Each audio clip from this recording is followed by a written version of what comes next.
Hello dear students, good morning.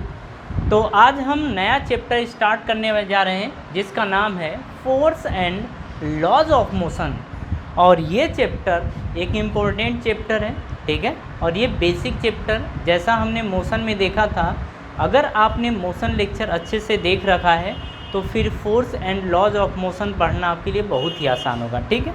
मतलब बहुत ही थोड़ी बहुत उससे रिलेट होगा, मतलब थोड़ा बहुत मोशन चैप्टर से रिलेट होगा, लेकिन हाँ, अगर उस चैप्टर को आपने अच्छे से पढ़ा है तो इसमें आपको काफ़ी मज़ा आने वाला है, बहुत सारी चीज़ें आप सीखने वाले हैं, ठीक है। तो चलिए शुरू करते हैं इसमें। और हम सबसे पहले जानते हैं कि फोर्स आखिर क्या है, ठीक है। फोर्स आखिर क्या है, तो हम फोर्स के बारे में सबसे पहले जानेंगे। तो देखिए, जो फोर्स होता है, फोर्स क्या करता है, किसी भी ऑब्जेक्ट को या तो पुश कर सकता है या फिर पुल कर सकता है, ठीक है। ये काम होता है फोर्स का। या तो किसी ऑब्जेक्ट को धक्का दे सकता है या किसी ऑब्जेक्ट को खींचा जा सकता है फोर्स के द्वारा, ठीक है। अब देखिए, हम यहाँ पे ये जानेंगे कि जो फोर्स है वो क्या क्या कर सकता है, ठीक है। फोर्स क्या क्या कर सकता है, और हम ये कहेंगे कि कब फोर्स की कंडीशन देखने को मिलती है, ठीक है। तो देखिए, सबसे पहले हम बात करेंगे कि फोर्स क्या क्या कर सकता है। तो देखिए, अगर हम बात करें मोशन की, तो देखिए मोशन के ऊपर ये इफ़ेक्ट डाल सकता है, किस तरीके से डाल सकता है वो देखेंगे, ठीक है। अगर हम रेस्ट की बात करेंगे कि रेस्ट में ये क्या कर सकता है, ठीक है।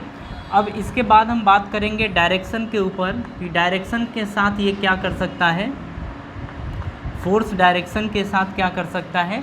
फिर हम इसके बाद बात करेंगे शेप और साइज़ के बारे में, ठीक है। शेप और साइज़ के बारे में बात करेंगे कि फोर्स के द्वारा शेप और साइज़ के ऊपर इफ़ेक्ट कैसे डाला जा सकता है। तो सबसे पहले अपन बात करते हैं मोशन के ऊपर। तो देखिए, किस फोर्स लगा के किसी मूव करती हुई ऑब्जेक्ट को अपन रेस्ट में ला सकते हैं, ठीक है। फोर्स के द्वारा किसी मूव करती हुई ऑब्जेक्ट को अपन रेस्ट में ला सकते हैं, ठीक है। ये होता है फोर्स का इफेक्ट। अगर रेस्ट में कोई ऑब्जेक्ट है तो रेस्ट में अगर ऑब्जेक्ट है तो उसके ऊपर फोर्स लगा के उस ऑब्जेक्ट को मूव कराया जा सकता है। तो अगर ऑब्जेक्ट रेस्ट में है तो उस ऑब्जेक्ट के ऊपर फोर्स लगा के उस ऑब्जेक्ट को अपन मूव करा सकते हैं, ठीक है। अगर हम डायरेक्शन की बात करें तो फोर्स के द्वारा किसी ऑब्जेक्ट की डायरेक्शन को चेंज किया जा सकता है। तो ये ऑब्जेक्ट की डायरेक्शन को क्या कर सकता है, चेंज कर सकता है। अगर इसी तरीके से शेप और साइज़ की बात करें तो फोर्स के द्वारा किसी ऑब्जेक्ट की शेप और साइज़ को चेंज किया जा सकता है, ठीक है। तो हम क्या बोलते हैं कि शेप और साइज़ को हम क्या कर सकते हैं, चेंज कर सकते हैं फोर्स के द्वारा, ठीक है। इसकी पीडीएफ आपको मिलेगी, उस पीडीएफ में सारी चीज़ें आपको प्रॉपरली मिल जाएंगी। तो आपको बिल्कुल चिंता वाली बात, मतलब चिंता करने की ज़रूरत नहीं है, बस आप समझिए, ठीक है।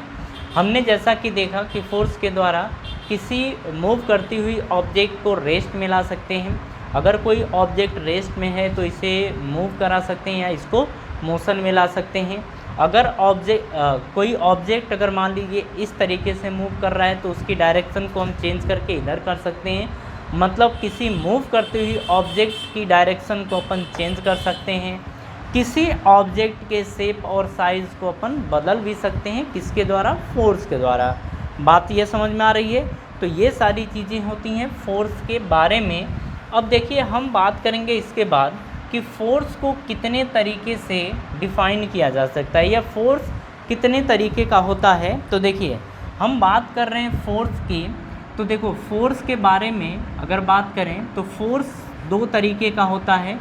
एक होता है बैलेंस फोर्स, दूसरा होता है अनबैलेंस फोर्स। तो एक होता है आपका बैलेंस फोर्स और दूसरा होता है आपका अनबैलेंस फोर्स, ठीक है। ये फोर्स के टाइप होते हैं। अब देखिए ध्यान से, अगर हम बात करें इसके बाद बैलेंस फोर्स की, तो समझिएगा कि बैलेंस फोर्स कब होता है। तो देखिए, हम कहते हैं कि अगर ये कोई ऑब्जेक्ट है, ठीक है, इस ऑब्जेक्ट के ऊपर लगने वाले सभी फोर्स का सम अगर 0 के बराबर है, मतलब हम बात कर रहे हैं इसके ऊपर एफ नेट की, कि इस ऑब्जेक्ट के ऊपर या इस ब्लॉक के ऊपर बहुत सारे फोर्स लग रहे हैं, लेकिन उन सभी फोर्सेस का सम यानी एफ नेट अगर 0 के बराबर है तो हम बोलेंगे कि यहाँ पर बैलेंस फोर्स लग रहा है। यहाँ पे क्या लग रहा है? बैलेंस फोर्स लग रहा है। बात समझिएगा, ठीक है। उसी तरीके जैसे अगर हम समझें कि एक फोर्स लग रहा है इधर से, जैसे अपन F1 बोल दें, एक फोर्स लग रहा है इधर से जिसे अपन F2 बोल दें, तो देखिए अगर हम इसके ऊपर की बात करें तो इसके ऊपर दो फोर्स लग रहे हैं, एक F2 लग रहा है, दूसरा F1 लग रहा है। अगर इनका सम का मतलब F1 प्लस F2 की वैल्यू अगर 0 के बराबर हो जाती है तो हम बोलेंगे कि बैलेंस फोर्स यहाँ पे लग रहे हैं, ठीक है। ये चीज़ समझ में आई कि बैलेंस फोर्स क्या होता है। तो बैलेंस फोर्स में हम देखते हैं कि उसके ऊपर जितने भी फोर्सेस लग रहे हैं सभी फोर्स का सम 0 के बराबर होता है, ठीक है। चलिए, अगर आप ये चीज़ समझ गए, अब हम बात करेंगे अनबैलेंस फोर्स के बारे में, ठीक है। लेकिन हाँ, इसके पहले कुछ चीज़ें और जान लें कि बैलेंस फोर्स अगर किसी बॉडी के ऊपर लग रहा है तो हमें क्या क्या चीज़ देखने को मिलती है, ठीक है। तो देखिए, अगर किसी भी ऑब्जेक्ट के ऊपर बैलेंस फोर्स लग रहा है, ठीक है, और वो ऑब्जेक्ट पहले रेस्ट में था, पहले ऑब्जेक्ट अगर रेस्ट में था और उसके ऊपर बैलेंस फोर्स लग रहा है तो वो ऑब्जेक्ट रेस्ट में ही रहेगा, ठीक है। जैसे अगर ये मान लेते हैं कि शुरुआत में ये रेस्ट पर था और इसके ऊपर अगर बैलेंस फोर्स लग रहा है तो ये ऑब्जेक्ट रेस्ट में ही रहेगा, ठीक है। उसी तरीके से अगर कोई ऑब्जेक्ट है वो कांस्टेंट वेलोसिटी से मूव कर रहा है, कांस्टेंट वेलोसिटी से मूव कर रहा है, तो अगर उसके ऊपर बैलेंस फोर्स लग रहे हैं तो वो ऑब्जेक्ट कांस्टेंट वेलोसिटी से ही मूव करता रहेगा। बात समझ में आ रही है? वो ऑब्जेक्ट एक्सेलरेट नहीं होगा, उस ऑब्जेक्ट से हम कुछ भी नहीं कर सकते। मतलब ये है कि अगर ऑब्जेक्ट के ऊपर बैलेंस फोर्स लग रहा है तो हम उसके साथ कुछ नहीं कर सकते, उसकी स्पीड को ना बढ़ा सकते हैं ना घटा सकते हैं। अगर ऑब्जेक्ट रेस्ट में है तो उसे मूव नहीं करा सकते। अगर वो ऑब्जेक्ट ईस्ट डायरेक्शन में चल रहा है तो वो ईस्ट में ही चलेगा, उसकी डायरेक्शन को भी अपन चेंज नहीं कर पाएंगे अगर बैलेंस फोर्स लग रहा है तो। बात समझ में आ गई? चलिए, अब हम बात करते हैं अनबैलेंस फोर्स की, ठीक है। मान लेते हैं यहाँ पे कि ये कोई ऑब्जेक्ट है, ठीक है, और इसके ऊपर इसका मास m है, इसके ऊपर बहुत सारे फोर्स लग रहे हैं। अपन ऐसे मान लेते हैं कि इधर से F1 लग रहा है, इधर से F2 लग रहा है, ठीक है, इधर से हम मान लेते हैं कि F3 लग रहा है, इधर से हम मान लेते हैं कि F4 लग रहा है और यहाँ से लग रहा है F5। तो अब समझिएगा, हम यहाँ पे ये बोलेंगे कि अगर F नेट किसी बॉडी के ऊपर लगने वाले अगर सभी फोर्सेस का सम 0 के बराबर नहीं है, अगर इसके ऊपर लगने वाले सभी फोर्सेस का सम अगर 0 के बराबर नहीं है तो हम बोलेंगे कि ये जितने भी मतलब इसके ऊपर लगने वाले फोर्स क्या है? अनबैलेंस फोर्स है, ठीक है। बात समझ में आ रही है? तो ये चीज़ तो आपको समझ में आ गई। इसका मतलब ये है कि अगर हम सभी फोर्स को जोड़ दें, मतलब F1 plus F2 plus F3 plus F4 plus F5, तो इसका जो सम आएगा वो 0 के बराबर नहीं होगा, ठीक है। तो ये अनबैलेंस की कोई प्रॉपर्टी, अनबैलेंस के बारे में ये एक इन्फॉर्मेशन है। अब कुछ चीज़ें आप और समझिएगा। अगर किसी ऑब्जेक्ट के ऊपर अनबैलेंस फोर्स लग रहा है और वो ऑब्जेक्ट अगर पहले रेस्ट में है तो उसको मूव कराया जा सकता है। अगर ऑब्जेक्ट रेस्ट में है और उस ऑब्जेक्ट के ऊपर अनबैलेंस फोर्स लग रहे हैं तो वो ऑब्जेक्ट मूव कर सकता है या मूव करेगा। बात समझ में आ रही है? अब देखिए, अगर अनबैलेंस फोर्स है, ठीक है, तो अगर कोई अगर ऑब्जेक्ट के पास कुछ वेलोसिटी है तो उस ऑब्जेक्ट की वेलोसिटी को चेंज किया जा सकता है अगर अनबैलेंस फोर्स इसके ऊपर लग रहा है तो। यानी कि ऑब्जेक्ट की वेलोसिटी क्या हुई? चेंज हो गई। मतलब जो ऑब्जेक्ट था वो एक्सिलरेट कर सकता है। ऑब्जेक्ट क्या करेगा? एक्सिलरेट करेगा, ठीक है। अब देखिए, अगर हम बात करें इसके डायरेक्शन की, तो अगर किसी ऑब्जेक्ट के ऊपर अनबैलेंस फोर्स लग रहे हैं तो उस ऑब्जेक्ट की डायरेक्शन को चेंज किया जा सकता है। उस ऑब्जेक्ट की डायरेक्शन को चेंज किया जा सकता है अनबैलेंस फोर्स लगा के, ठीक है। उसी तरीके से अगर हम बात करें कि क्या दोनों चीज़ें चेंज हो सकती हैं, मतलब हम बात कर रहे हैं कि वेलोसिटी, जो वेलोसिटी है, वेलोसिटी को क्या चेंज किया जा सकता है और डायरेक्शन को भी चेंज किया जा सकता है, दोनों एक साथ क्या चेंज हो सकते हैं अनबैलेंस फोर्स के द्वारा। तो हम बोलेंगे कि वेलोसिटी और डायरेक्शन दोनों को भी चेंज किया जा सकता है अनबैलेंस फोर्स के द्वारा। क्या बात नहीं समझ में आई आपको? समझ में आ गई? तो इसे आप अच्छे तरीके से कॉपी करिए, ठीक है। इसके बाद हम देखेंगे कि बेसिक फोर्सेस कौन कौन से होते हैं, ठीक है। तो देखिए, अगर ये चीज़ें आप अच्छे से समझ गए तो हमारा अब ये जस्ट स्टार्ट हो रहा है, ठीक है। इसके बाद और भी बहुत सारी अपन चीज़ें देखने वाले हैं, लेकिन अब हम बात करेंगे बेसिक फोर्स के बारे में कि बेसिक फोर्स कौन कौन से होते हैं, ठीक है। तो देखिए, अगर हम बात करें बेसिक फोर्स की तो हेडिंग हमारी है बेसिक फोर्सेस। तो देखिए, फर्स्ट जो होता है इसको हम बोल सकते हैं कांटेक्ट फोर्स। क्या बोल सकते हैं? कांटेक्ट फोर्स, ये एक बेसिक फोर्स में आता है। दूसरा हम बोल सकते हैं नॉर्मल फोर्स, ये भी एक बेसिक फोर्स में आता है, नॉर्मल फोर्स ये भी होता है। थर्ड की बात करें तो weight of body, weight of body ये भी आता है आपका बेसिक फोर्स में, ठीक है। अगर फोर्थ की बात करें तो अपन बोल सकते हैं फ्रिक्शन फोर्स, तो फ्रिक्शन फोर्स भी बेसिक फोर्स में आता है। बात समझ में आ रही है? तो अगर आपसे अगर क्या मतलब अपने को जानना ये है कि बेसिक फोर्सेस कौन कौन से होते हैं, तो देखिए, कांटेक्ट फोर्स बेसिक फोर्स में आता है, नॉर्मल फोर्स बेसिक फोर्स में आता है, वेट ऑफ बॉडी ये भी बेसिक फोर्स में आता है, फ्रिक्शन फोर्स ये भी बेसिक फोर्स में आता है। तो इन चीज़ों को आप ध्यान रखिएगा, ठीक है। चलिए, ये चीज़ें जानने से पहले अपन कुछ चीज़ें और जानते हैं, ठीक है। और अपन सबसे पहले जानते हैं कि बेसिक फोर्स तो ठीक है। हमने देखा था फोर्स की बात कि बैलेंस फोर्स, अनबैलेंस फोर्स ये भी ठीक है, लेकिन कुछ चीज़ें अपन और देखेंगे, ठीक है। ये बेसिक फोर्स अपन पढ़ेंगे, लेकिन कुछ चीज़ें और देखें। तो देखिए, फोर्स की बात कर रहे हैं तो फोर्स दो तरीके के पाए जाते हैं, और एक होता है कांटेक्ट फोर्स, कांटेक्ट फोर्स, और दूसरा होता है नॉन कांटेक्ट फोर्स।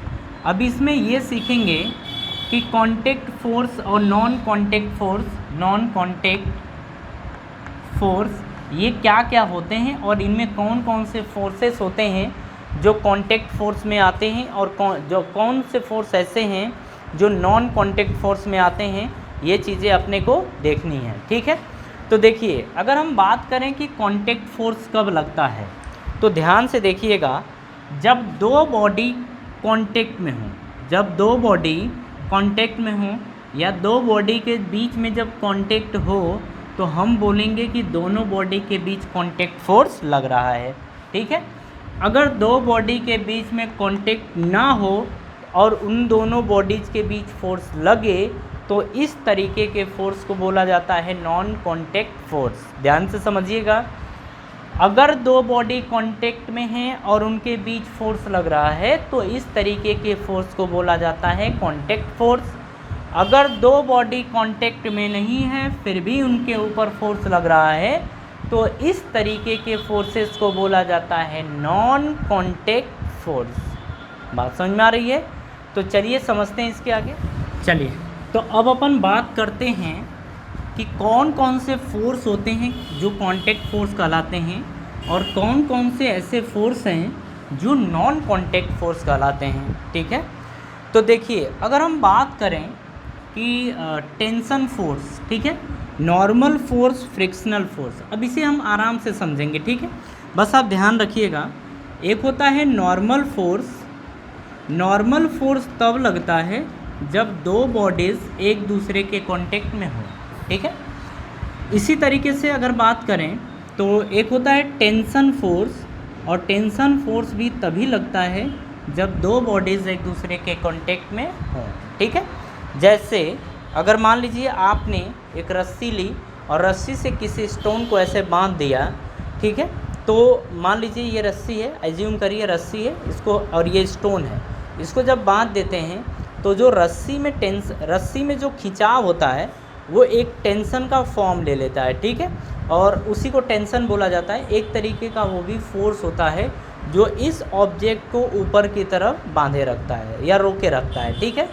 तो ये भी एक फोर्स है, और ये भी दो बॉडी, मतलब पत्थर को जब आप स्टोन को जब आप रस्सी से बांधते हैं, मतलब रस्सी और पत्थर दोनों कांटेक्ट में आते हैं तभी टेंशन आता है, ठीक है। तो इसका मतलब टेंशन एक कांटेक्ट फोर्स है। इसी तरीके से बात करते हैं फ्रिक्शन फोर्स की, कि देखिए फ्रिक्शन फोर्स जो होता है ये भी एक कांटेक्ट फोर्स होता है, और फ्रिक्शन फोर्स तभी लगता है जब ये ग्राउंड सरफेस है और ये एक कोई बॉडी है, ठीक है, और अगर ये बॉडी इस डायरेक्शन में मूव कर रही है, सपोज़ कर लीजिए v वेलोसिटी से, तो इसके ऊपर देखिए बात ये है यहाँ पे कि अगर मान लीजिए ये किसी स्पीड से मूव कर रही है, फिर फोर्स हम लगाना बंद कर देते हैं तो ये धीरे धीरे रुक जाती है। तो रुकती किसके कारण है? रुकती इसलिए है क्योंकि इस सरफेस, मतलब इस बॉडी और इस कांटेक्ट सरफेस के बीच में एक फोर्स लगता है। क्या लगता है? एक फोर्स लगता है, और इसी फोर्स का नाम होता है फ्रिक्शनल फोर्स या फ्रिक्शन फोर्स। बात समझ में आ रही है? तो ये होते हैं कांटेक्ट फोर्स। तो आप ध्यान रखेंगे, normal force, tension force, friction force, ये सारे फोर्स कांटेक्ट फोर्स कहलाते हैं, ठीक है। अगर हम बात करें नॉन कांटेक्ट फोर्स की, तो देखिए जो ग्रेविटेशनल फोर्स होता है, ग्रेविटेशनल, अभी आप बच्चों नाम याद रखिएगा, ठीक है। ग्रेविटेशनल फोर्स ये एक नॉन कांटेक्ट फोर्स होता है। जैसे अगर बात करें कि जैसे आपने देखा होगा कि आपके घर में अगर अमरूद का पेड़ लगा है, तो जब वो गिरता है, जब वो पक जाता है, अरे आम मान लो, तो आम जब पक जाता है तो वो गिरता है, और गिरता है तो ये ऊपर की तरफ चला जाता है ना, नहीं जाता है, वो नीचे की तरफ गिरता है, ठीक है। तो ऐसा क्यों होता है? क्योंकि आम और जो अर्थ है इसके बीच में एक फोर्स लग रहा है, ठीक है, और उसी फोर्स का नाम होता है ग्रेविटेशनल फोर्स। मतलब अर्थ के पास ये एक ताकत होती है उस आम यानी उस मैंगो को अपनी तरफ खींचने की, तो वो किस फोर्स से खींचता है? ग्रेविटेशनल फोर्स के। लेकिन आपने देखा होगा कि आम तो पेड़ पे होता है, ठीक है, तो क्या पेड़ पे जो लगा आम है और जो अर्थ सरफेस है, क्या एक दूसरे के कांटेक्ट में है? नहीं है। तो इसका मतलब ये एक तरीके का नॉन कांटेक्ट फोर्स हुआ। इसी तरीके से अपन बात करते हैं इलेक्ट्रोस्टैटिक फोर्स, ठीक है। स्टैटिक फोर्स, अब इसे समझिएगा कि इलेक्ट्रोस्टैटिक फोर्स जो होता है दो चार्जेस के बीच में लगता है। जैसे आपने नाम सुना होगा केमिस्ट्री में, इलेक्ट्रॉन, प्रोटॉन, न्यूट्रॉन, ये सब सारी चीज़ें होती हैं। तो जो इलेक्ट्रॉन होता है वो एक निगेटिव चार्ज होता है, प्रोटॉन जो होता है एक पॉजिटिव चार्ज होता है।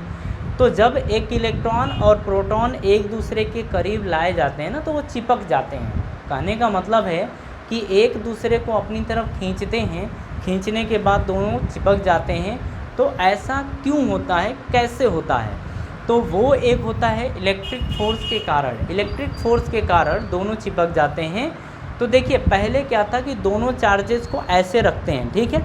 अब इन दोनों चार्जेस के बीच में फोर्स लगता है और ये धीरे धीरे धीरे धीरे एक दूसरे की तरफ बढ़ते चले जाते हैं, और एक समय आता है दोनों एक दूसरे के कांटेक्ट में आ जाते हैं।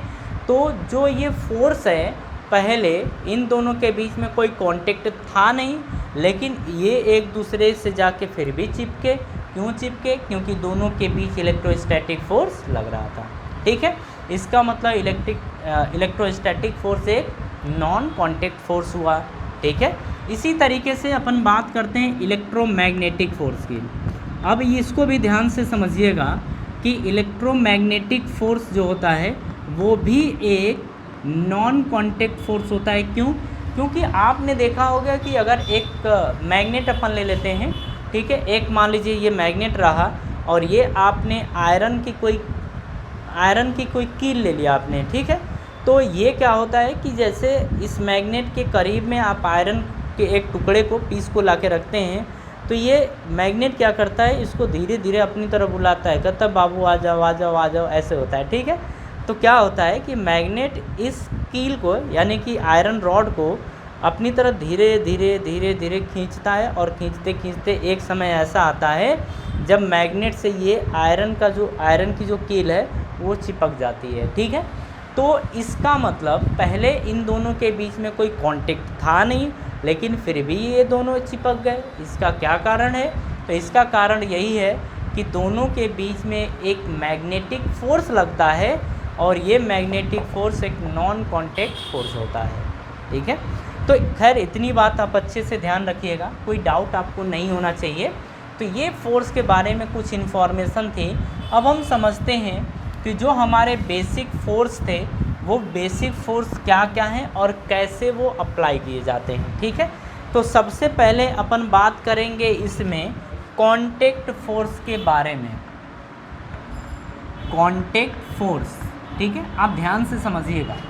ठीक है ना, देखिए जैसे अगर कांटेक्ट फोर्स की बात करें तो ये आपका टेबल रहा। ठीक है, ये आपके घर का टेबल, अरे मान लो ऐसा था टेबल, और इस टेबल के ऊपर मान लीजिए कि ये आपने रख दिया नमकीन का एक डब्बा है। ठीक है, चौकोर डब्बा है, उसको आपने रख दिया। ठीक है, अब देखिए ये हुआ क्या यहाँ पे कि ये जो टेबल का सरफेस है, इस टेबल के सरफेस के कांटेक्ट में इस डब्बे का ये सरफेस है। ठीक है, तो इस सरफेस और इस टेबल के सरफेस के बीच में एक फोर्स लगता है। ठीक है, अब देखिए क्या होता है ना कि जो डब्बा था, डब्बा के सेंटर पे नीचे की तरफ एक फोर्स लगता है। मान लेते हैं इस डब्बे का मास m था, तो नीचे की तरफ फोर्स लगता है जिसे ग्रेविटेशनल फोर्स बोलते हैं, और वो mg के बराबर होता है। इसका नाम होता है ग्रेविटेशनल फोर्स। ग्रेविटेशनल फोर्स ये नाम होता है। अच्छा, आप लोग अभी आपके फिजिक्स की शुरुआत हो रही ना, धीरे धीरे चीज़ों को सीख रहे हैं, तो आप ये चीज़ समझिएगा कि कोई भी बॉडी हो अगर इस तरीके से कहीं पे भी रखी गई है, ठीक है, उसके ऊपर हमेशा अर्थ के सेंटर की तरफ एक फोर्स लगता है जिसे बोला जाता है ग्रेविटेशनल फोर्स, और वो हमेशा उसके मास और ग्रेविटेशनल एक्सेलरेशन के बराबर होता है। ठीक है, तो यहाँ पे क्या था, m था mass of object. Mass of object ये था, या मास ऑफ यहाँ पे डब्बा बोल देंगे। ठीक है, मास ऑफ डब्बा ये है, और g यहाँ पे क्या है, g को बोला जाता है ग्रेविटेशनल एक्सेलरेशन। ग्रेविटेशनल एक्सेलरेशन ये बोला जाता है। बात समझ में आ रही है? तो चलिए अब यहाँ पे समझिएगा, ये तो हमने देखा कि इसकी तरफ लग रहा है, लेकिन क्या होता है कि टेबल और इस डब्बे के बीच में जो कांटेक्ट है, इसके ऊपर एक ऊपर की तरफ फोर्स लगता है। इन दोनों के बीच एक ऊपर की तरफ फोर्स लगता है, और ये डब्बे के ऊपर लगता है। इस डब्बे के ऊपर एक ऊपर की तरफ फोर्स लगता है जिसे बोलते हैं n, और ये होता है आपका नॉर्मल फोर्स। ठीक है, नॉर्मल फोर्स, या फिर अपन दोनों समझ लेते हैं, कांटेक्ट फोर्स और नॉर्मल फोर्स दोनों एक ही में समझ लो। ठीक है, नॉर्मल फोर्स दोनों एक ही में। तो देखिए यहाँ पे क्या हुआ कि दोनों बॉडीज़ के बीच में कांटेक्ट है, तो कांटेक्ट फोर्स लगा। यहाँ पे हम बोलेंगे कि दोनों के बीच क्या लग जाता है, कांटेक्ट फोर्स लग जाता है।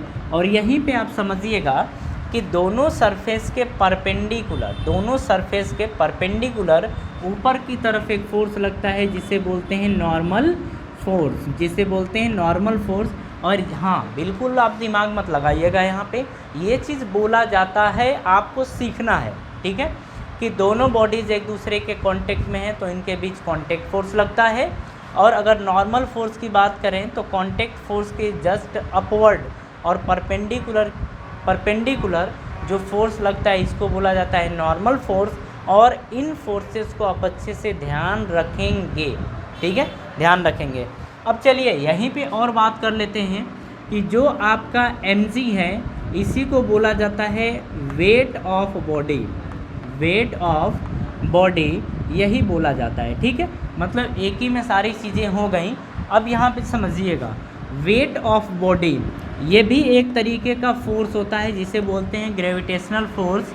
और इसे हम दिखा सकते हैं कि जो ग्रेविटेशनल फोर्स है यानी Fg, इसे क्या बोल सकते हैं, Fg बोल सकते हैं, ठीक है। और इसे हम बोलेंगे ग्रेविटेशनल फोर्स। अब यहाँ पे आप समझिएगा, ये हो गया। और Fg की वैल्यू आप देख रहे हैं mg के बराबर है। और यहाँ पे आप देखिए, इसे हम बोल सकते हैं W भी, क्या बोल सकते हैं, W। और W को क्या बोला जाता है, वेट ऑफ द बॉडी। बात समझ में आ रही है। तो इतनी चीज़ें आप ध्यान रखिए। और इसके आगे की बात अपन करते हैं।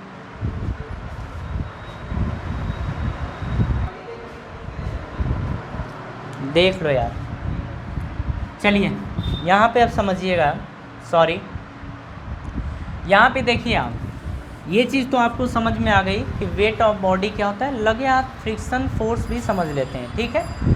और चलिए यहीं से हम उसको भी समझ लेते हैं। अब देखिए यहाँ पे अगर हम फ्रिक्शन फोर्स की बात कर रहे हैं तो ऐसा मान लेते हैं ये जो बॉडी है ये मूव कर रही है, ठीक है। ये बॉडी इस डायरेक्शन में मूव कर रही है और ये v वेलोसिटी से मूव कर रही है, ठीक है। तो अब इस बॉडी के ऊपर जिधर की तरफ देखिए, आप याद रखिएगा कि फ्रिक्शन फोर्स हमेशा मोशन का अपोज करता है। क्या करता है, मोशन का अपोज करता है। अब यहाँ पे इस चीज़ को आप समझिएगा, जैसे देखिए अगर ये ऑब्जेक्ट या ये बॉडी v वेलोसिटी से इधर की तरफ मूव कर रही है तो इस बॉडी के ऊपर इस कांटेक्ट के कारण पीछे की तरफ एक फोर्स लगता है, ठीक है।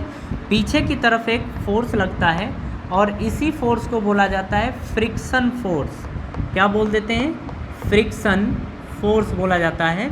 आप ये बात ध्यान रखिएगा, ये फोर्स लगता है इस सरफेस के कारण।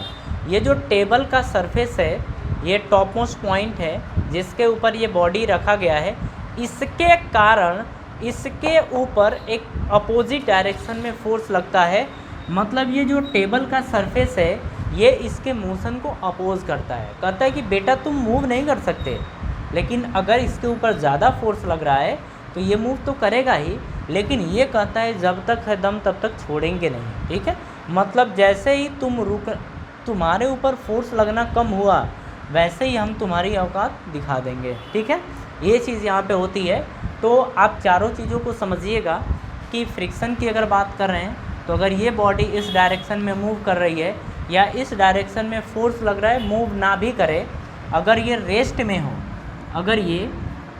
में हो और इसके ऊपर आप फोर्स लगाएं। अब आप सोचेंगे कि जब फोर्स लगा रहे हैं तो ये तो मूव करेगा, ऐसा नहीं होता है। आप अपने घर में एक बड़ा सा बक्सा होता है या आपके घर में बेड होता है, आप कोशिश करते हैं, आप फोर्स लगाते हैं, धक्का देते हैं, लेकिन वो कभी कभी देखते हैं कि वो फिसलता नहीं है, मतलब खिसकता नहीं है। तो आपने तो फोर्स लगाया लेकिन वो मूव नहीं किया, तो क्या आप बोलेंगे कि हमने फोर्स नहीं लगाया? हमने फोर्स लगाया लेकिन वो मूव नहीं किया, ठीक है। मतलब अगर फोर्स इस डायरेक्शन में लग रहा है तो फ्रिक्शन फोर्स इस डायरेक्शन में लगेगा। और एक बात और ध्यान रखिएगा, वो जो आपका बेड या बक्सा था वो क्यों नहीं मूव किया? क्योंकि उसके जो ग्राउंड मतलब जो सरफेस है, कांटेक्ट सरफेस है, उसके ऊपर आप जिस डायरेक्शन में फोर्स लगा रहे हैं उसके अपोजिट डायरेक्शन में फोर्स लग रहा है, जिसका नाम होता है फ्रिक्शन फोर्स। बात समझ में आ रही है? तो देखिए ये तो कुछ चीज़ें हमने सीखा कि ये फ्रिक्शन फोर्स वगैरह ये सारी चीज़ें क्या होती हैं। थोड़ा अब गैलीलियो का एक स्टेटमेंट देख लेते हैं, ठीक है। और यहाँ पे हम देखेंगे गैलीलियो का एक स्टेटमेंट है और उसे समझते हैं कि गैलीलियो ने आखिर बोला क्या था, ठीक है। तो देखिए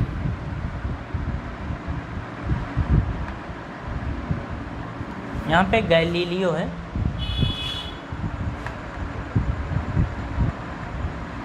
एक्सपेरिमेंट। अब इसे आप समझिएगा, देखिए इन्होंने बोला था, गैलीलियो ने बोला था कि अगर ये कोई बॉडी है, अगर ये कोई बॉडी है जिसका मास m है, अगर ये रेस्ट में है, अगर ये रेस्ट में है तो ये रेस्ट में ही रहना चाहती है। ये उनका स्टेटमेंट था कि अगर ये बॉडी रेस्ट में है तो वो रेस्ट में ही रहना चाहती है, ठीक है।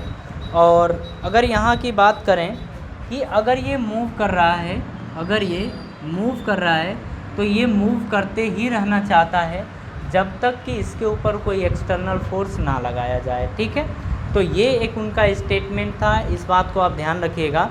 और गैलीलियो का जो मतलब आप जब नोट आपको पीडीएफ मिलेगा तो उसमें थोड़ा बढ़ चढ़ के आएगा, आप उसे संभाल लीजिएगा, ठीक है। चलिए अब हम बात करते हैं, सारी चीज़ें अपने को समझ में आ गई। अब हम बात करेंगे न्यूटन्स लॉज ऑफ मोशन के बारे में, ठीक है।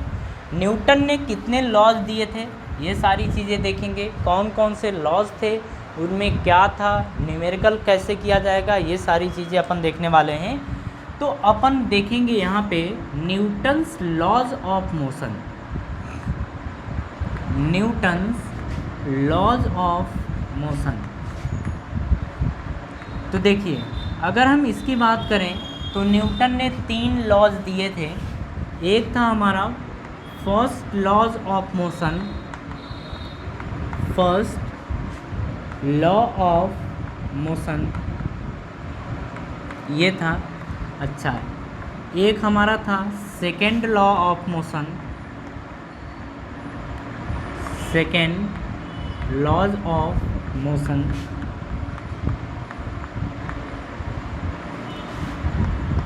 तीसरा हमारा है, इसको बोला जाता है third laws of motion. Newton के कितने मोशन के लॉज थे? 3 थे, जिनका नाम होता है first law of motion, second law of motion और थर्ड लॉ ऑफ मोशन। एक बात और ध्यान रखिएगा, इसे फर्स्ट लॉ को बोला जाता है लॉ ऑफ इनर्शिया। मतलब ये आपको ध्यान रखना होगा कि अगर आपसे कभी पूछा जाता है कि जैसे ये ऑब्जेक्टिव अगर क्वेश्चन आपके सामने आता है तो पूछता है कि लॉज ऑफ इनर्शिया जो होता है वो किस लॉ के अंतर्गत आता है, या फिर हम बोलते हैं कि लॉज ऑफ इनर्शिया का दूसरा नाम बताइए, तो हम बोलते हैं कि ये फर्स्ट लॉ ऑफ मोशन होता है, ठीक है। चलिए अब यहाँ पे समझते हैं कि जो फर्स्ट लॉ ऑफ मोशन है वो आखिर है क्या। तो देखिए आपको पीडीएफ मिलेगा, पीडीएफ में सारी चीज़ें रहेंगी, लेकिन आप यहाँ पे समझिएगा कि फर्स्ट लॉ ऑफ मोशन क्या होता है। तो देखिए न्यूटन ने ये बोला था फर्स्ट लॉ ऑफ मोशन के अकॉर्डिंग कि अगर कोई ऑब्जेक्ट मूव कर रहा है तो वो मूव करते ही रहना चाहता है। अगर कोई ऑब्जेक्ट मूव कर रहा है तो वो मूव करते ही रहना चाहता है। अगर कोई ऑब्जेक्ट रेस्ट में है तो वो रेस्ट में ही रहना चाहता है। दोनों बात समझिएगा, अगर कोई ऑब्जेक्ट मूव कर रहा है तो वो मूव करते ही रहना चाहता है, और अगर वो ऑब्जेक्ट रेस्ट में है तो रेस्ट में ही रहना चाहता है जब तक कि उसके ऊपर कोई एक्सटर्नल फोर्स ना लगाया जाए, ठीक है। जब तक कि उसके ऊपर कोई एक्सटर्नल फोर्स ना लगाया जाए तब तक उसके साथ ये कंडीशन होती है, ठीक है। इसे अच्छे से ध्यान रखिएगा, और इसी लॉ को लॉ ऑफ इनर्शिया भी बोला जाता है, ठीक है। चलिए अगर हम बात करें, अब सबसे पहले समझिएगा कि अब हम बात करने वाले हैं टाइप्स ऑफ इनर्शिया के बारे में, कि जो इनर्शिया होता है उसको किन किन तरीक़ों से देखा जाता है, ठीक है। तो हम बात करेंगे यहाँ पे types of inertia. Types of inertia अपन ये देखने वाले हैं। तो देखिए फर्स्ट जो होता है इसे बोलते हैं रेस्ट ऑफ इनर्शिया। फर्स्ट क्या होता है? Rest of inertia. अब इसे समझिएगा आप, ठीक है। दूसरा होता है मोशन ऑफ इनर्शिया, दूसरा होता है मोशन ऑफ इनर्शिया। जो तीसरा हमारा होता है इसको अपन बोलते हैं डायरेक्शन ऑफ इनर्शिया, ये बोला जाता है। ये बात आपको समझ में आई? फर्स्ट हमारा क्या होता है टाइप्स ऑफ इनर्शिया में? रेस्ट ऑफ इनर्शिया, दूसरा होता है मोशन ऑफ इनर्शिया, तीसरा होता है डायरेक्शन ऑफ इनर्शिया। इसमें क्या था कि अगर कोई ऑब्जेक्ट रेस्ट में था तो वो रेस्ट में ही रहना चाहता है। लेकिन अगर उसके ऊपर कोई एक्सटर्नल फोर्स आप अप्लाई करते हैं तो वो अपनी कुछ ना कुछ हरकतें दिखा देता है, ठीक है, मतलब अपनी औकात दिखा देता है। अगर इसके साथ आपने बदतमीजी की तो ये गड़बड़ी ज़रूर कर देगा, ठीक है। मतलब अगर रेस्ट में था, अगर उसको मूव कराने की कोशिश किए, कोई हरकत उसके साथ किए, तो वो ज़रूर कुछ ना कुछ कांड कर देगा, ठीक है। उसी तरीके से अगर मोशन ऑफ इनर्शिया में बात करते हैं, तो जब आपका ऑब्जेक्ट मूव कर रहा होगा, अगर उसके साथ आप उसको रोकने की कोशिश करें या उसकी डायरेक्शन को चेंज करने की कोशिश करें, मतलब कोई भी हरकत आप करें, मतलब मोशन ऑफ इनर्शिया में ये बोलेंगे कि अगर कोई ऑब्जेक्ट मूव कर रहा था, अगर उसको आप रोकने की कोशिश करेंगे तो वो ज़रूर कुछ ना कुछ अपनी एक्टिविटी दिखाएगा, ठीक है। उसी तरीके से डायरेक्शन ऑफ इनर्शिया की बात करें, मान लीजिए कोई ऑब्जेक्ट था जो जा रहा था इस डायरेक्शन में, उसको आपने नॉर्थ या साउथ डायरेक्शन में मोड़ने की कोशिश की तो ज़रूर कुछ ना कुछ रूप दिखा देगा अपना। बात समझ में आ रही है? तो ये सारी चीज़ें आप समझिएगा। अपन इसमें सबसे पहले बात करने वाले हैं रेस्ट ऑफ इनर्शिया के बारे में, ठीक है। अब इसे आप अच्छे से समझिएगा कि रेस्ट ऑफ इनर्शिया में जैसे आप देखिए ये मतलब रेस्ट ऑफ इनर्शिया अपने को कहाँ कहाँ देखने को मिलता है, ये चीज़ देखनी है। तो जैसे मान लीजिए कि बस में कोई यात्री बैठा है या आप बस में बैठे हुए हैं, ठीक है, और बस रुकी हुई है। रेस्ट ऑफ इनर्शिया में हम क्या देखेंगे कि बस आपकी रुकी हुई है और आपने क्या किया, मतलब ड्राइवर, आपका जो बस का ड्राइवर था, उसने अचानक से बस को चलाना शुरू कर दिया, ठीक है। तो जब वो अचानक से बस को चलाना शुरू कर देता है तो उसमें जितने भी यात्री बैठे होते हैं, पैसेंजर जितने भी बैठे होते हैं, वो पीछे की तरफ झुक जाते हैं, पीछे की तरफ झुक जाते हैं। अब इसको समझिएगा कि ऐसा क्यों होता है कि जो बस रेस्ट में थी और वो चलना शुरू हुई तो जो इतने भी यात्री थे वो पीछे की तरफ झुक जाते हैं। तो देखिए सिंपल सा इसका कारण होता है कि जितने भी यात्री बैठे थे बिल्कुल एकदम रेस्ट में थे, कोई दिक्कत नहीं थी, पूरी जो शरीर थी, पूरी बॉडी रेस्ट में थी, ठीक है। लेकिन जैसे ही बस चलना शुरू हुई तो जो नीचे का पार्ट है, मतलब हम बोलेंगे पैर वगैरह, तो ये सभी के सभी रेस्ट में थे, मतलब जो भी कांटेक्ट में था, बस की जो छत होती है, सरफेस होता है, उसकी कांटेक्ट में जो भी था, मतलब हमारा पैर था, तो पैर क्या होता है कि अचानक से मूव करना शुरू कर देता है। जैसे ही बस चालू होती है अचानक से पैर मूव करना शुरू कर देता है और जो पूरी शरीर थी वो रेस्ट में रहती है, तो पैर आगे जाना शुरू होता है, जो शरीर हमारी थी वो रेस्ट में ही रहना चाहती है, तो ऐसे कुछ हो जाता है, ठीक है। मतलब हमारी जो गर्दन है वो पीछे की तरफ झुक जाती है, पीछे की तरफ हो जाती है और हमारा पैर आगे की तरफ। इसी वजह से लगता है जैसे यात्री ऐसे बैठे थे, बस इधर चलना शुरू हुई तो वो ऐसे हो जाता है, ये इसी कारण होता है, समझिएगा, ठीक है। उसी तरीके से आप समझिए ऐसे कि क्या होता है कि जैसे मान लीजिए कि वही आपके घर में लगा हुआ आम है, घर में नहीं बगीचे में आम है, और उसके ऊपर आम था, आपने क्या किया ना कि एक डाली को पकड़ा आपने और मन कर रहा था आम खाने को, तो वो कच्चा था, ठीक है, और ऐसे ही तो आपने क्या किया, डाली पकड़ा और डाली को तेज़ से हिलाना शुरू कर दिया, तो वो आम क्या होता है अचानक से गिरना शुरू कर देता है, ठीक है। और उसके क्या होता है, मतलब टूट के गिरना शुरू हो जाता है। उसमें ये होता है कि वो रेस्ट में होता है और आपने जैसे ही डाली हिलाई तो जो आम था वो डाली, मतलब जो आम था वो रेस्ट पे रहना चाह रहा था और जो डाली थी, डाली इधर से उधर हुआ, इसी वजह से वो टूट जाता है और टूट के फिर नीचे आ जाता है, ठीक है। इसी तरीके से आपने देखा होगा कि आपके घरों में जो कंबल होते हैं वो ठंडियों में बोला जाता है कि बेटा इसको पकड़ो, या फिर मम्मी या पापा आपके पकड़ लेते हैं कंबल को और बोलते हैं कि इसको चलो इसकी कुटाई करो, तो आप डंडा लेते हैं और डंडे से उसको पीटते हैं, और जब पीटते हैं तो कंबल से धूल वगैरह निकलती है।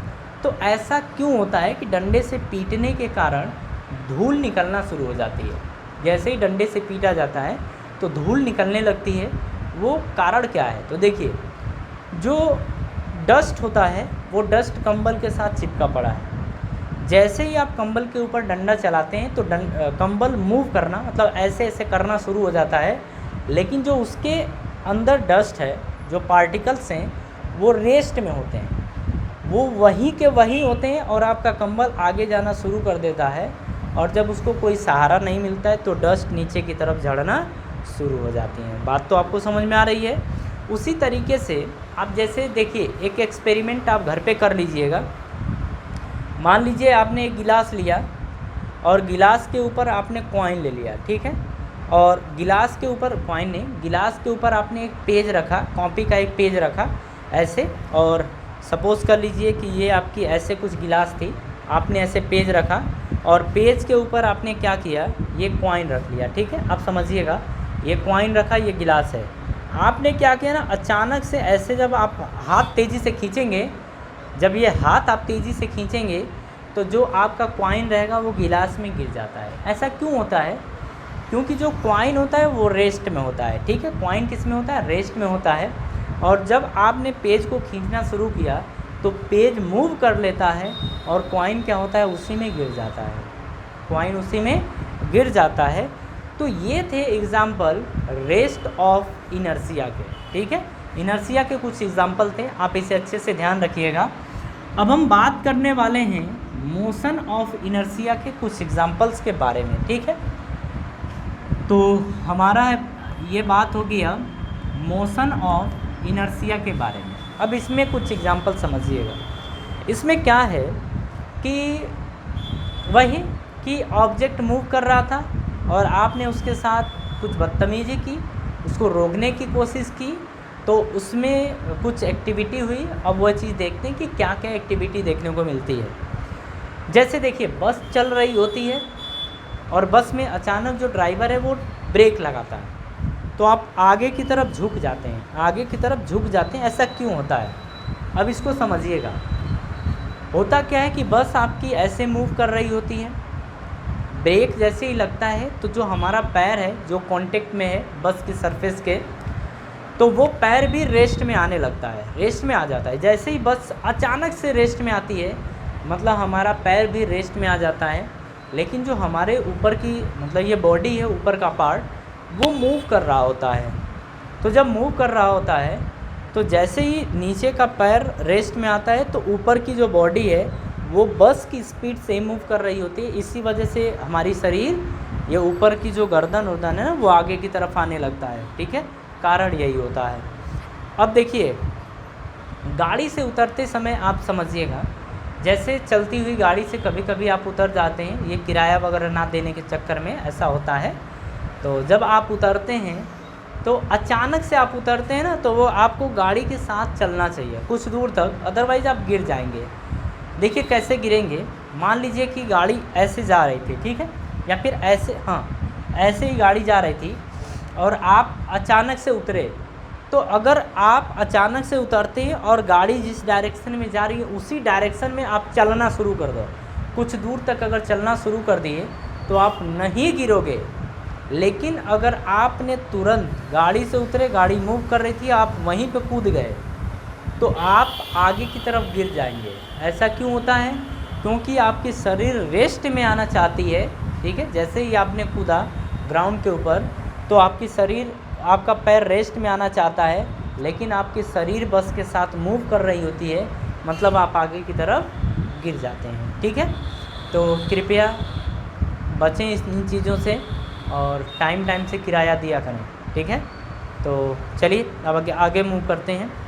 जैसे देखो, घोड़ा अगर तेज़ी से चल रहा है, घोड़ा अगर तेज़ी से चल रहा है और घोड़ा अचानक से रुक जाए, तो जो उसके ऊपर सवार होता है, घुड़सवार होता है, वो आगे की तरफ झुक जाता है। इसका भी कारण यही होता है, घोड़ा रेस्ट में आया, आपकी जो शरीर है वो रेस्ट में आना चाहती है, लेकिन क्या है कि घोड़ा मूव कर रहा होता है जिस डायरेक्शन में, उस डायरेक्शन में ही आप झुक जाते हो। ये भी बस का ही एक एग्जाम्पल है, ठीक है। अब गाड़ी से गेंद उछालते हैं, इसे ध्यान से समझिएगा। अगर मान लीजिए आप गाड़ी से गेंद उछालते हैं, दोस्त और आप जा रहे हैं, कांस्टेंट स्पीड से आपकी गाड़ी चल रही है, तो अगर आप ऐसे गेंद उछालें और गाड़ी आपकी आगे जा रही है कांस्टेंट स्पीड से, तो आप कुछ दूर चलने के बाद भी आप गेंद को रोक सकते हैं, फिर से कैच कर सकते हैं, ठीक है। लेकिन कंडीशन है, जो आपका दोस्त बाइक चला रहा है वो उसी स्पीड से चलाएगा जिस स्पीड से आपने मतलब जिस स्पीड से आपकी गाड़ी चल रही थी आपने गेंद उछाली थी, ठीक है। इसका कारण यही होता है कि जैसे आप गेंद उछालते हैं ऐसे, तो वो गेंद गाड़ी की स्पीड से आगे जाती है और फिर से आपके हाथ में आ जाती है, ठीक है। तो ये कुछ एग्जाम्पल थे इनर्शिया ऑफ मोशन के, और इसे आप समझिएगा। इसके बाद अपन बात करते हैं इनर्शिया ऑफ डायरेक्शन के बारे में। इनर्शिया ऑफ डायरेक्शन, इसके बारे में अपन बात करते हैं। अब इसे आप समझिएगा आराम से, ठीक है। जैसे यहाँ पे क्या होता है कि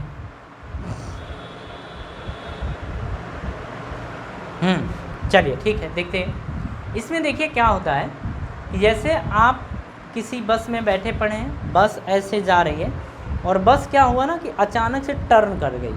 अचानक से ऐसे टर्न करती है तो जितने भी उसमें यात्री होते हैं वो इधर की तरफ झुकना शुरू हो जाते हैं, मतलब बाहर की तरफ ऐसे झुक जाते हैं। वो यही होता है कि जब हम डायरेक्शन में चेंज करते हैं तो डायरेक्शन के इनर्शिया में भी चेंज हुआ, मतलब कुछ ना कुछ एक्टिविटी होगी, और जैसे ही इधर की तरफ घुमा आप बाहर की तरफ झुक जाते हैं, ऐसा होता है, ठीक है। इसी तरीके से आप पत्थर बांध दो किसी रस्सी में और आप इस तरीके से घुमा रहे हो, ठीक है। रस्सी जो है, पत्थर जो है वो इस तरीके से घूम रहा है। अब इसको ध्यान से समझिएगा। जब इस तरीके से इसको घुमाया जाता है और मान लीजिए पत्थर टूट गया, तो पत्थर टूटता जब है ना, तो वो उसके टेंजेंशियल फॉर्म में गिरता है आगे की तरफ। जैसे इसमें समझिएगा, मान लीजिए पत्थर इस तरीके से मूव कर रहा था और इस वाले प्लेस पे टूटा, तो इसको तो ऐसे जाना था ना, लेकिन वो देखो ऐसे जाता है। मतलब अचानक से ऐसा नहीं होता है कि यहाँ पे पत्थर टूटा तुरंत बाहर चला गया, ऐसा नहीं होता है। पत्थर हमेशा इस डायरेक्शन में कुछ दूर जाके गिरता है। तो ये बात ध्यान रखिएगा, और यही होता है इनर्शिया ऑफ डायरेक्शन का केस, ठीक है। चलिए, अगर ये सारी चीज़ें आप सीख गए तो अब हम बात करेंगे इनर्शिया ऑफ डायरेक्शन। ये भी हम सीख गए, सारी चीज़ें इसमें हो गई। अब हम बात करेंगे इसके बाद Newton second law of motion के बारे में, ठीक है। और इसके पहले हम बात करेंगे मोमेंटम के बारे में कि लीनियर मोमेंटम आखिर क्या होता है, ठीक है। लेकिन हम आज की सभा यहीं समाप्त करते हैं और नेक्स्ट लेक्चर में इसके आगे अपन कंटिन्यू करेंगे। आपको अगर कोई भी दिक्कत हुई होगी, कोई चीज़ समझ में नहीं आई होगी, तो आप ज़रूर कमेंट बॉक्स में अपनी बात रख दीजिएगा, उसका सॉल्यूशन आपको मिल जाएगा, ठीक है। और हाँ, आज का लेक्चर हमारा बिल्कुल बेसिक लेक्चर था। कोई भी स्टूडेंट आप मिस मत करिएगा इस लेक्चर को, और इस लेक्चर को आप स्ट्रांगली पढ़िएगा, ठीक है। चलिए, अब मिलते हैं हम नेक्स्ट लेक्चर में, और आज की सभा हम यहीं समाप्त करते हैं। तो थैंक यू।